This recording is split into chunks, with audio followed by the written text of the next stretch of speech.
Chapter 4: Blood and Bone. A pigeon fluttered past Liarna's shoulder, wings catching the sickly glow of a flickering streetlight. It perched on the lamppost above, cooing softly, a sound that might have been soothing in daylight but felt ominous now. In the empty street where nothing else moved, Liarna kept walking, hands buried deep in the pockets of her hoodie. The night air smelled of rain and rust, the streets empty except for the distant hum of the city that never truly slept. Her footsteps echoed off abandoned storefronts, each one a reminder of how much the city had changed, how much everything had changed. She could feel eyes on her, multiple sets, some human, most not. The city had become a hunting ground, and everyone could sense when prey walked alone. Then she heard it. Asterisk, thump, thump, thump, dot asterisk. A heartbeat, massive, each beat strong enough to feel through the pavement, to rattle the windows of closed shops.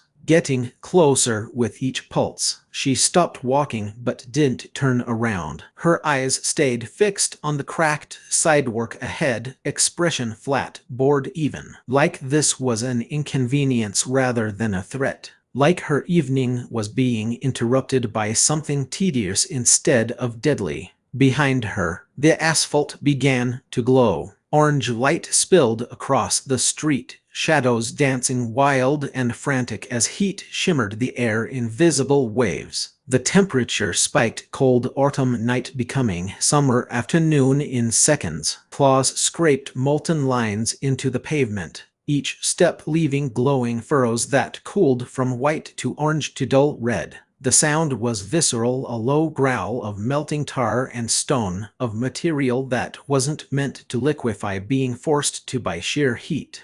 The creature stalking toward her was the size of a semi-truck, its body wreathed in living flame that moved like liquid, like muscle. A tiger, but wrong, twisted, elevated beyond natural law. Every muscle rippled beneath fire that didn't burn its own flesh, each movement leaving afterimages of heat distortion in the air. Eyes like molten gold fixed on her back with predatory intelligence. Not the mindless hunger of a beast, but calculation, intent, purpose. This thing had been hunting her specifically. The air around it warped and twisted, reality bending under the weight of so much concentrated heat. The streetlight above flickered and died, plastic housing beginning to melt and drip. A car parked nearby had its paint bubbling, windows cracking from thermal stress. Liarna sighed softly. The sound was almost disappointed, like she'd been hoping for a quiet walk and was irritated to be proven wrong. "Don't follow me," she said, lifting one arm with casual precision. Her skin split open along her forearm, no blood, no pain, no hesitation, just flesh parting like a seam being unzipped as jagged spikes of hardened bone burst outward. They were beautiful in their horror, gleaming pale white under the dying streetlight, each one sharp enough to catch and reflect what little light remained. Perfectly formed, organically grown, deadly as any blade ever forged. With a casual flick of her wrist, she fired them in a hailstorm toward the pigeon perched above. The spikes screamed through the air, each one moving fast enough to whistle, to leave trails in the mist. 20, 30, 40 projectiles, too many to count, too fast to dodge. They should have shredded the bird, turned it into red mist and feathers. At the same instant, a single strand of her hair detached. It hardened mid-fall, transforming from something soft and organic into something sharp and deadly. Thin as a needle, harder than steel, moving faster than thought. It whipped backward with a sound like a bowstring being released, aimed with perfect precision at the tiger's skull. The pigeon didn't move, didn't even flinch. A dome of white bone erupted around it, interlocking plates forming a perfect shield in the split second before impact. The geometry was flawless, every angle calculated to deflect maximum force with minimum material. Liarna's bone spikes shattered harmlessly against it like hail on reinforced glass, fragmenting into powder that drifted down like snow. Behind Liarner, the flaming tiger's raw cut off mid-breath. The sound that replaced it was worse, a wet, choking gurgle as the creature tried to understand what had happened, tried to process that it was already dead. The massive beast collapsed, its body hitting the ground with a dull, earth-shaking thud that cracked the pavement and set off car alarms 3 blocks away.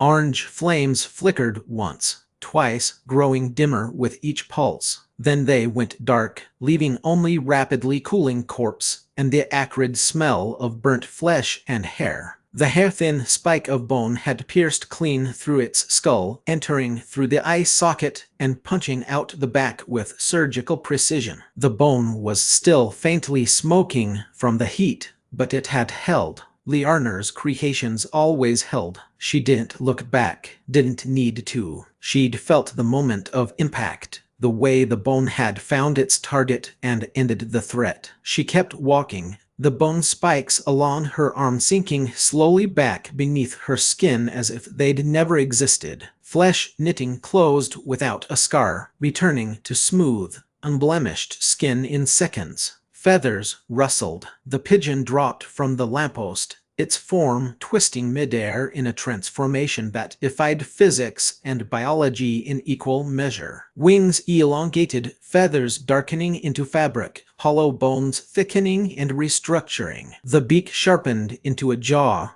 yellow eyes shifting to amber, talons becoming feet in expensive shoes. The change was smooth, practiced, effortless, the work of someone who'd been doing this since before he could walk. By the time his feet hit the pavement, a man stood beside her, tall, black-haired, his build all sharp lines and quiet menace. His face looked carved from shadow, angular and cold, with features that spoke of centuries of selective breeding. High cheekbones, strong jaw, eyes that held ancient knowledge and modern arrogance in equal measure. He wore a designer coat that probably cost more than most people made in a month, not a thread out of place despite the transformation. This was Sabine, Dragon Clan enforcer. Her brother, Liarner, he said sharply, falling into step beside her. His voice carried the particular tone of someone who was used to being obeyed, who'd never had an order questioned. Watch it.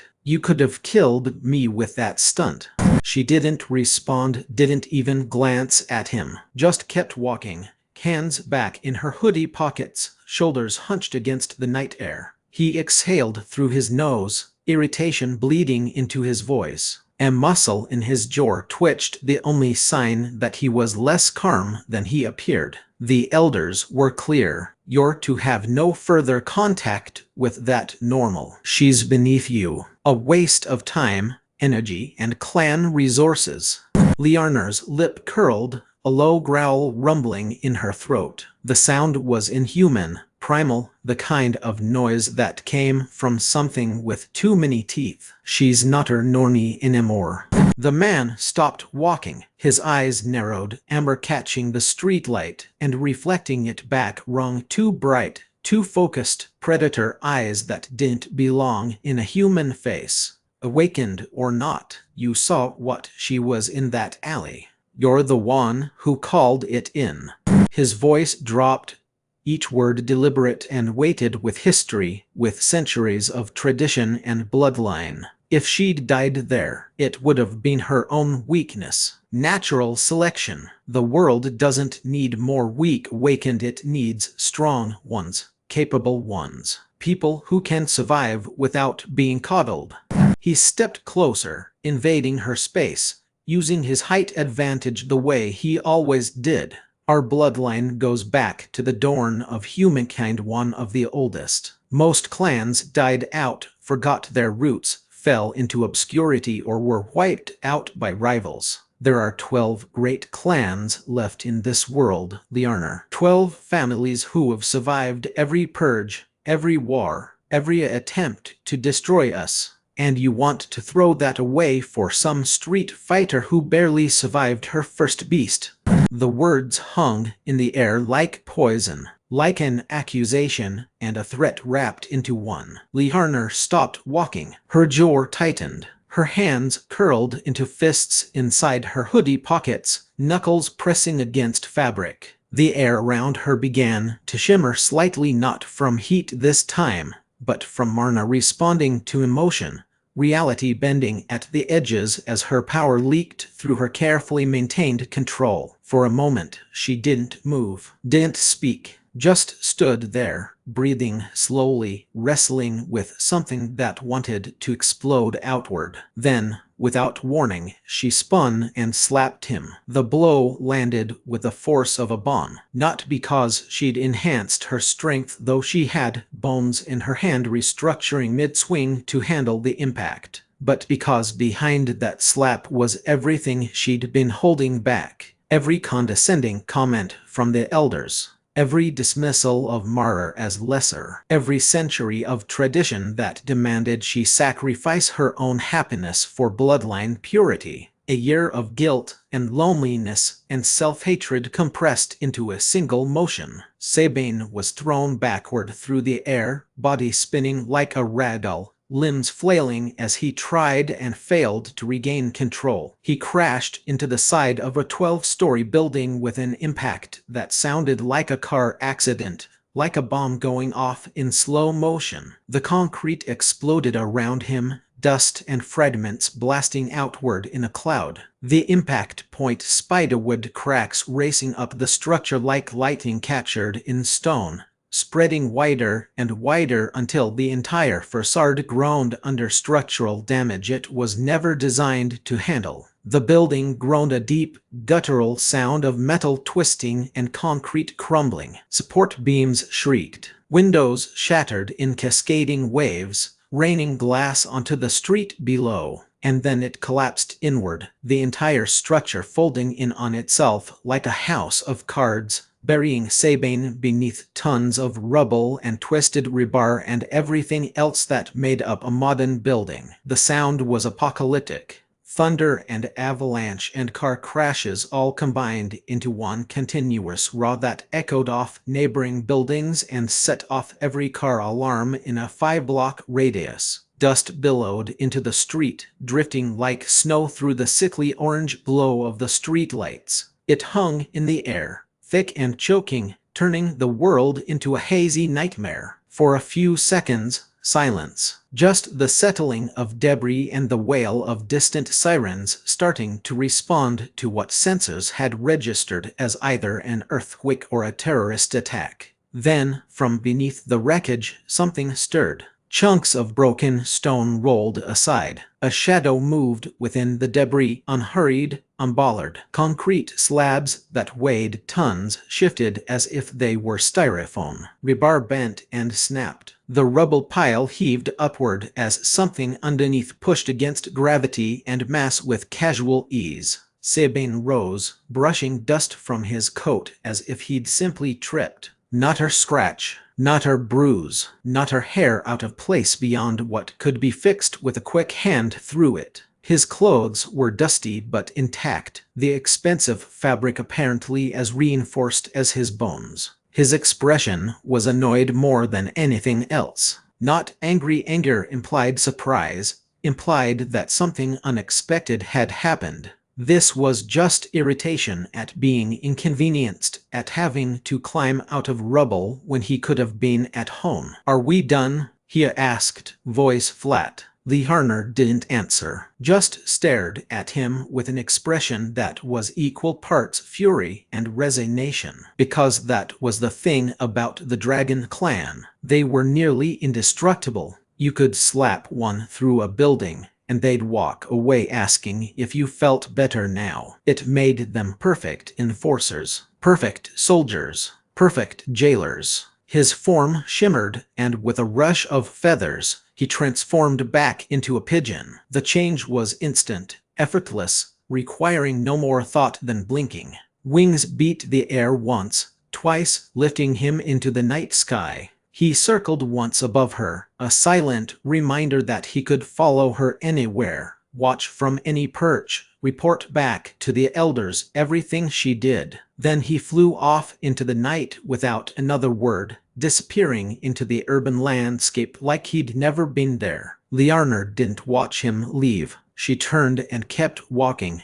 hands returning to her hoodie pockets, the faint shimmer of her power fading back beneath her skin. But her hands were shaking, just slightly, just enough that she had to clench them into fists to stop it. The street fell silent again, save for the distant wail of sirens and the hum of a city that had long since learned not to ask questions. Police would come, investigate, find the collapsed building and the burnt tiger corpse. They'd file reports that would never be followed up on, mark it as a weekend incident, and move on. There were too many of these now, too many to track, too many to care about individually. Behind her, the flaming tiger's corpse smoldered in the dark, already cooling, already being forgotten. Just another body in a city full of them. And somewhere above, a pigeon perched on a rooftop, watching with eyes too intelligent to be natural, making mental notes to report to the elders about their wayward daughter who still refused to let go of the normie girl.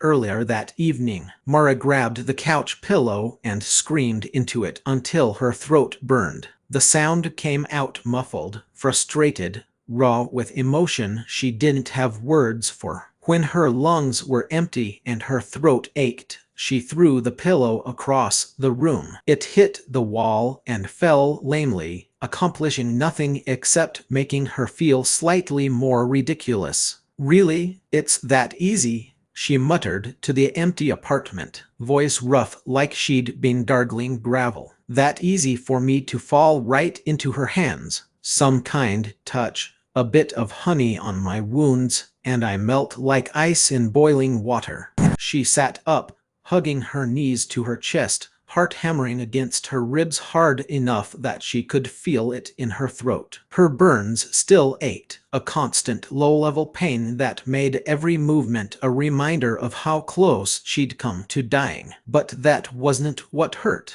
The moment she wrapped her arms around me, I was done. Finished, she laughed, the sound sharp and bitter. Gone. Every wall I built, every promise I made to myself, just gone.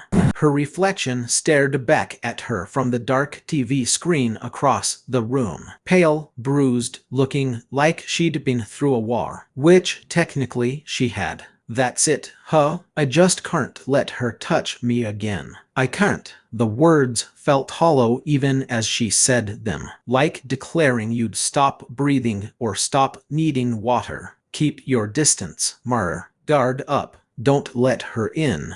But even as she spoke the words, she knew they were lies. Because the truth was worse than being weak. The truth was that she didn't want to keep her distance. That guard up bullshit was exactly that bullshit she told herself to feel less pathetic. Her mind drifted back to Liarner, the warmth of her skin, the calm power in her eyes, the way everything around her seemed to bend without her even trying. The way she'd explained Marner like it was the most natural thing in the world. The patience in her voice when Mara struggled. The gentle way she'd tended to the burns. "She's awakened," Mara whispered to the empty apartment. The words tasted strange, significant. Does that even matter? Would have loved her either way.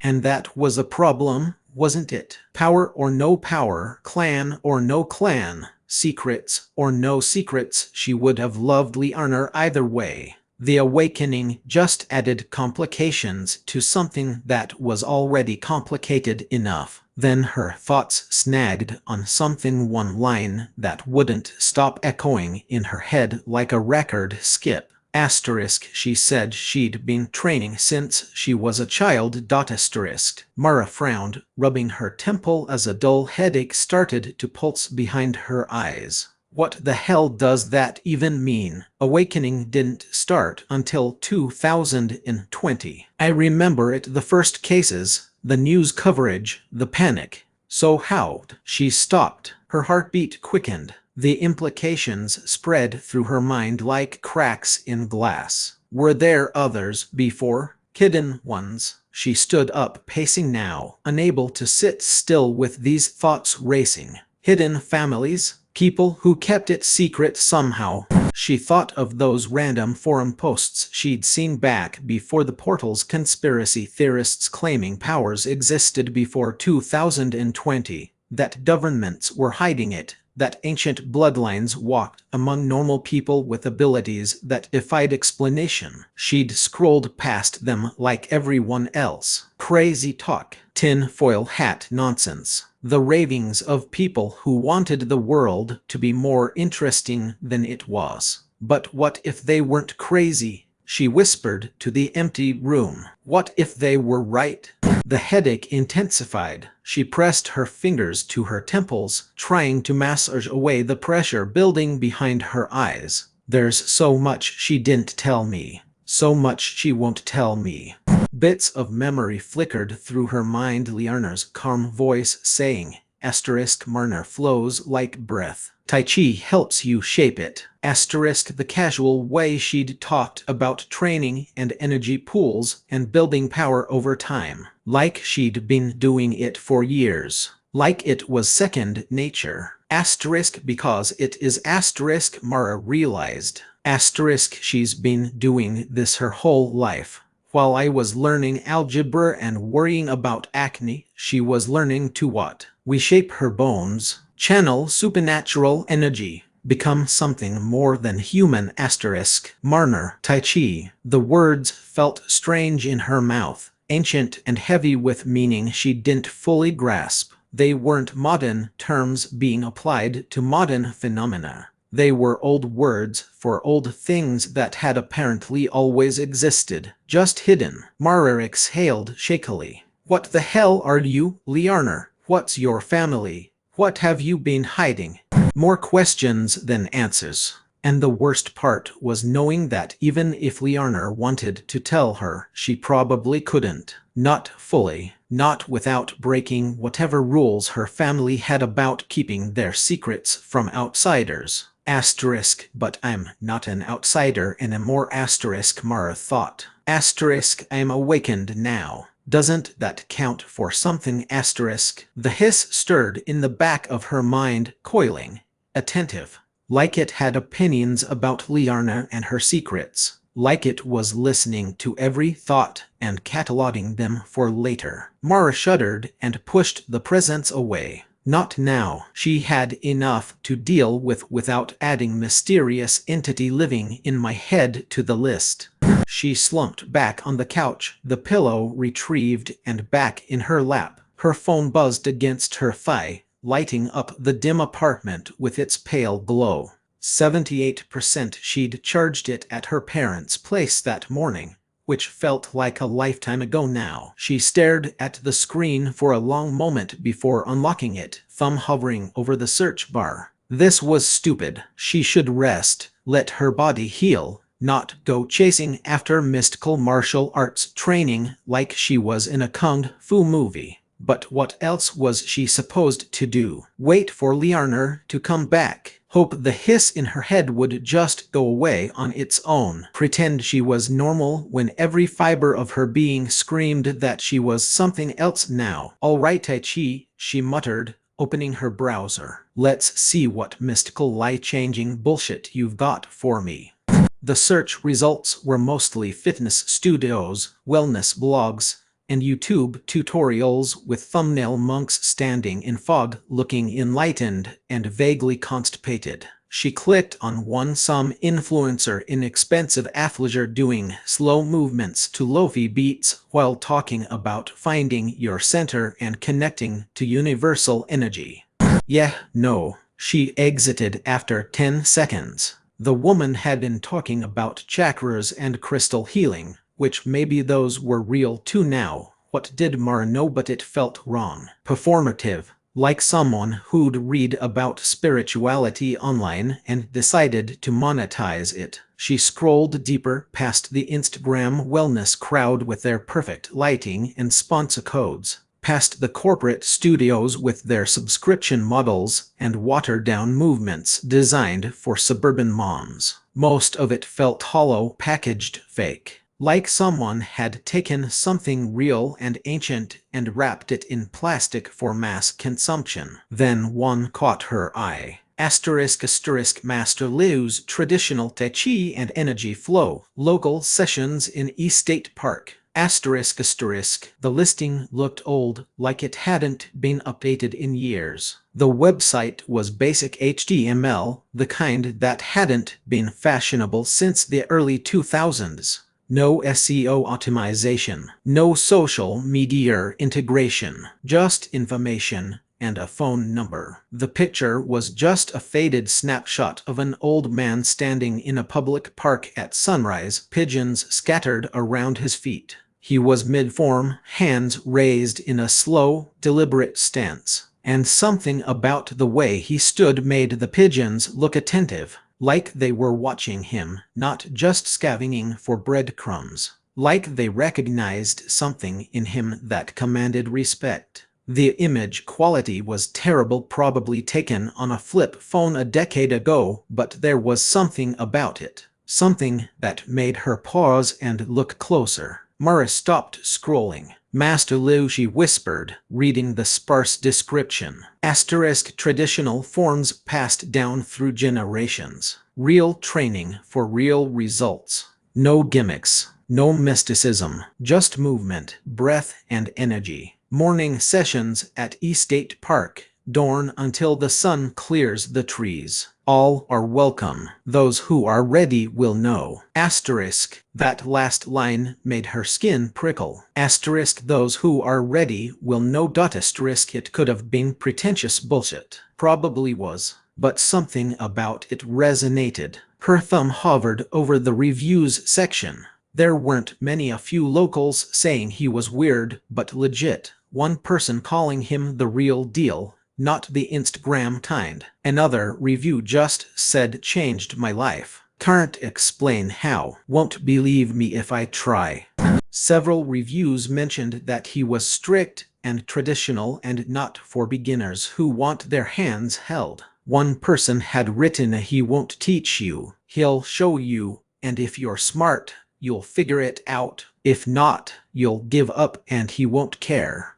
That should have been a red flag. Instead, it made her more certain. Her thumb moved to the address line. Estate Park, 5 blocks away. Sessions start at dawn. She glanced at the clock on her phone. 11:47 p.m. Dawn would come in about 6 hours. She should sleep, should let her body heal, should be smart about this. Guess that's a sign, she murmured anyway. The room was quiet except for the hum of the fridge and her own pulse thrumming in her ears. The earlier anger had drained away, replaced by a thin thread of determination or maybe desperation. She didn't know which anymore. Maybe they were the same thing. She tapped directions. The map blinked to life, a little blue dot marking her location. The route appeared straightforward, 5 blocks. Less than a 10-minute walk. She could do that. Burns or no burns, exhaustion or no exhaustion, mysterious entity in her head or no mysterious entity. She stared at the screen for a moment, then whispered, "All right, old man, let's see what you can teach me about Marner." She set an alarm for 5:30 a.m. Way too early. Painful, even. But if this Master Liu was serious about dawn sessions, she needed to be there before the sun came up. First impressions mattered. Showing up late would probably get her dismissed immediately if the reviews were accurate. She glanced down at her hands, flexing her fingers slowly. For a split second, she thought she saw her breath shimmer in the air just slightly, like heat rising from pavement on a summer day. The faintest distortion of light and air that could have been her imagination. She tried to do it again, focusing on that feeling she'd had when kissing Liarna, the warmth that had flooded through her before the hiss interrupted, the sense of energy moving beneath her skin. Nothing, just normal air and normal fingers, and the normal frustration of having something almost work before it slipped away like water through her hands. Mara exhaled slowly, frustration knotting in her chest. "If Liarner won't teach me," she whispered, "I'll figure it out myself." It was pride talking, stubbornness, the same trait that had made her keep fighting the snake even when she knew she was outmatched. The same trait that had gotten her into Krav Maga in the first place, back when she was 16 and angry at the world and needed somewhere to put all that rage. Maybe that trait would get her killed, or maybe it would save her life. Hard to say which. Outside, the city lights flickered as a faint breeze moved through the cracked window she'd left open for air circulation. Somewhere in the distance, sirens wailed. The sound was constant now, part of the city's new soundtrack. Emergency had become ambient. The world kept turning, indifferent and hungry, and somewhere 5 blocks away, an old man would wake before dawn to practice ancient forms in a public park, alone except for the pigeons and whatever students were desperate or crazy enough to show up. And Mara sat in the dark, staring at a map on her phone, tracing the path to a park 5 blocks away where an old man stood among pigeons like he was something more than human. Because maybe, just maybe, he could teach her to be something more than human, too. She set the phone down and closed her eyes, trying to sleep. The burns ached, the hiss coiled in the back of her mind, and somewhere deep in her chest, that second heartbeat pulsed in rhythm with her own. 6 hours until dawn. 6 hours until she started learning what she really was. 6 hours until everything changed again. Dawn. The morning air was cool and damp when Mara arrived at Estate Park. Mist clung to the grass like a living thing, and the sun was just beginning to burn through the gray sky, a pale disk barely visible through the clouds. A handful of joggers passed by, earbuds in, oblivious to everything except their pace and their playlist. Somewhere a dog barked, the sound carrying far in the still morning air. But the far corner of the park where the old man stood felt separate somehow, quieter, like there was an invisible barrier that sound didn't quite penetrate the same way. The few people who glanced that direction didn't quite look directly at him, their eyes sliding past like he was part of the landscape instead of a person. Master Lu moved through slow, deliberate forms, hands tracing circles in the air that left after images in the mist. His eyes were closed, his breathing steady and deep, so deep she could hear it from 20 feet away. A rhythm that sounded more like waves on a shore than human respiration. The pigeons scattered around his feet didn't flee when she approached. They just watched, heads tilting with that unnerving bird focus that made it seem like they knew things they shouldn't. Mara stopped a few feet away, hands shoved in her hoodie pockets, suddenly uncertain. What was she supposed to do? Interrupt? Wait? Clear her throat? She felt like she'd walked onto a stage mid-performance and didn't know her lines. After a long moment, long enough that she was considering just leaving, Liu's eyes opened. He didn't seem surprised to see her, didn't ask who she was or what she wanted, just looked at her for a beat, assessing, then gestured to the space beside him with one weathered hand. Come. The word was simple, final, not an invitation so much as a statement of fact. You came here to learn, so come. She obeyed, feeling awkward and out of place. The ground was soft beneath her shoes, damp grass pressing into the soles, cold seeping through the fabric. She took up a position beside him, mimicking his stance as best she could, feet shoulder-width apart, knees slightly bent, arms hanging loose. Breathe, Liu said simply. Mara blinked. That's it. That is everything. He resumed his slow movements, hands rising and falling like waves, like breath given physical form. The awakened call it Marner. We have always known it as Kai. Same river, different name. She tried to mimic his stance, but her body felt stiff, uncooperative. Her shoulders were too high, tension creeping into muscles that should be relaxed. Her knees locked despite her attempts to keep them soft. Her breathing was shallow, catching in her chest. "Patience," Liu said without looking at her, somehow aware of every error she was making. "You stand like someone expecting to be struck." "I usually am," she muttered, thinking of the snake, of a lifetime of training that taught her to always be ready for attack. He chuckled, low and rough like grinding stones. "Then today you will not fight. You will listen." He stepped closer, and the faint scent of sandalwood and rain clung to him. Not cologne, something natural, like it emanated from his skin itself. "Raise your palms." Slowly, feel the space between them.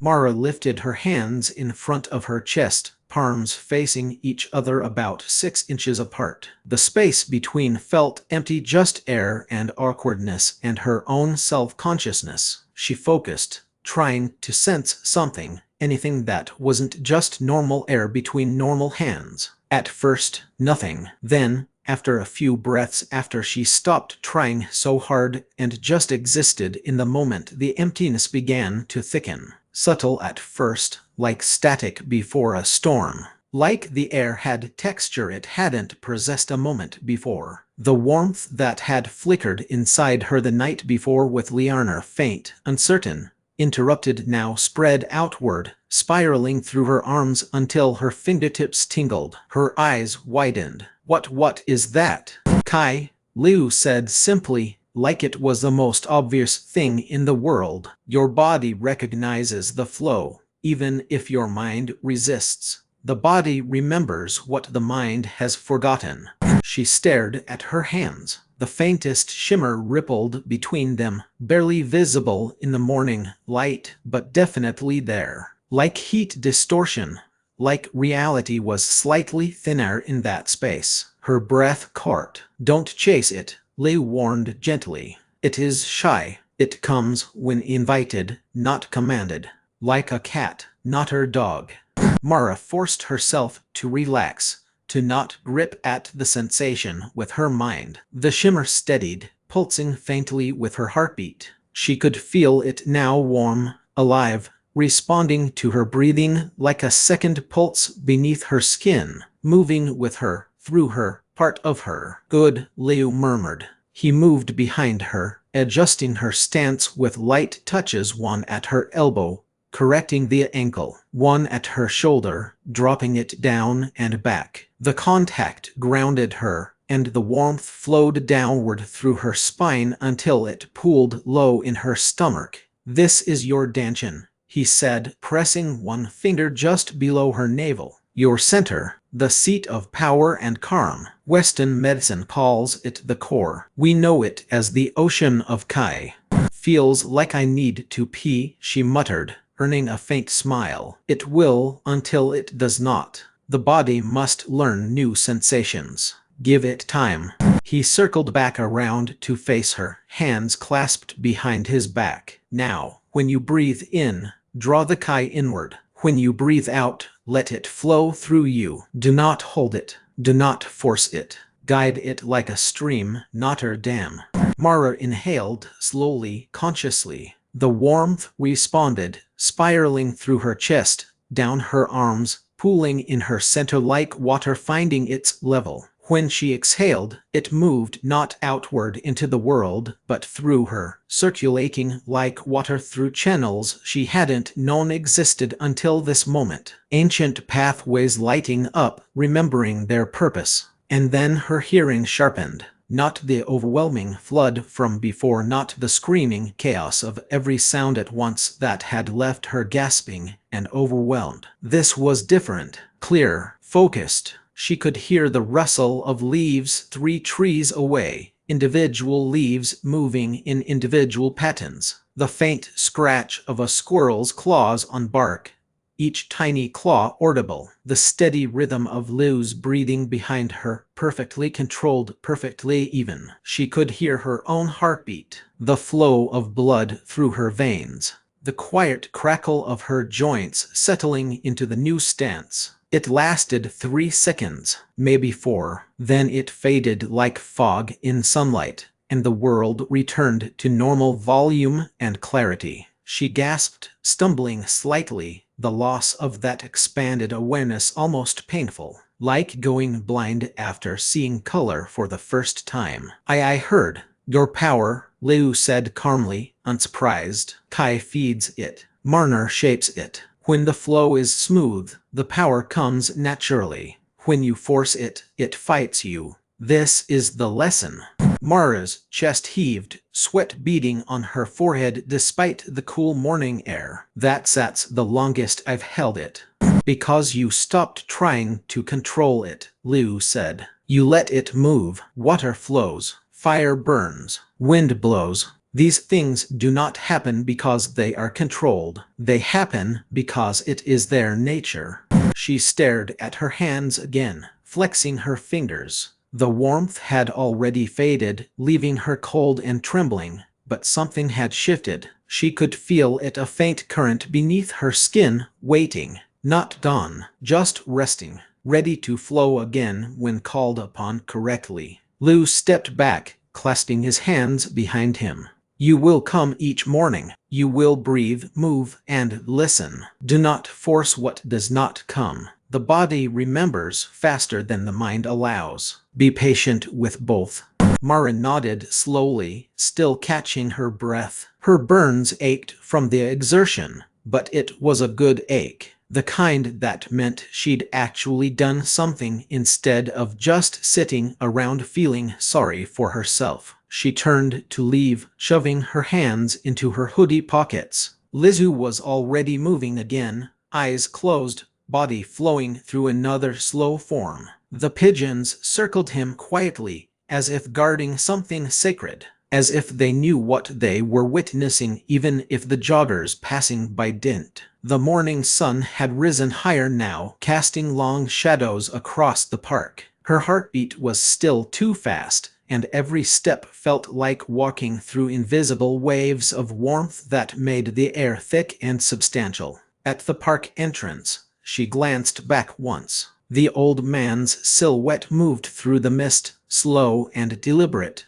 like he was painting the air itself with every motion. The pigeons remained, watching with their too intelligent eyes. And for just a moment, Mara thought she saw something in the mist around him, a shimmer, a suggestion of shape, something vast and patient and old beyond measure. Then she blinked, and it was gone. Mara exhaled, the corner of her mouth twitching upward into something that might have been a smile. Yeah, she whispered. Totally normal. She pulled up her hood and started home, not noticing the faint shimmer that lingered in her footsteps, tiny ripples of Kai tracing her path through the waking city, visible only to those who knew how to look. And high above, a pigeon that was not her pigeon watched her go, amber eyes tracking every movement, making notes to report back to the elders about the normie girl who wasn't normal anymore, who might never be normal again.